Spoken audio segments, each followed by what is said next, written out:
முதலாவது காரியம் கர்த்தரை சார்ந்து கொள்ளுங்கள். அல்லேலூயா. முதலாவது காரியம் யாரை சார்ந்து கொள்ளுங்க?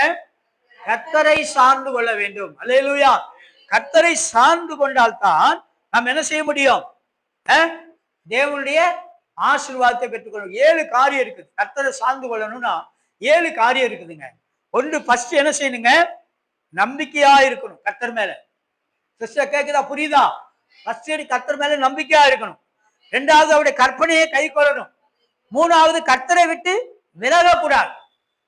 சபையை விட்டு விலகிறது, ஆராதனை விட்டு விடுறது, ஜபத்தை விட்டு விடுறது. விலகிறதுனா ஏதோ விலகி போறதில்லை, விட்டு விடுறதுதான் விலகிறது. ஆராதனைக்கு வர்றதில்லை, ஜபத்துக்கு வர்றதில்லை. ஆமா, தேவனுக்கு கொடுப்பதை நம்ம விட்டு விடுறோம். இதெல்லாம் கர்த்தரை விட்டு விலகிற காரியம். 4வதாக நிலைத்திருத்தல். நம்ம கேட்கிற வசனத்துல, கர்த்தருடைய வாழ்க்கையில நமக்கு என்ன கஷ்டம் வந்தாலும் சோதனை வந்தாலும் அதுல நிலைத்திருக்க வேண்டும். 5வதாக உறுதியா இருக்கணும். அல்லேலூயா.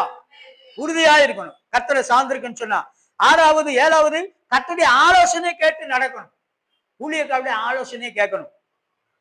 கடைசியாக அவரை கடைசியாக ஊழியக்காரர் 5வது பாத்தீங்கன்னா பின்பற்ற வேண்டும். அல்லேலூயா. இயேசுவை பின்பற்ற வேண்டும். அல்லேலூயா.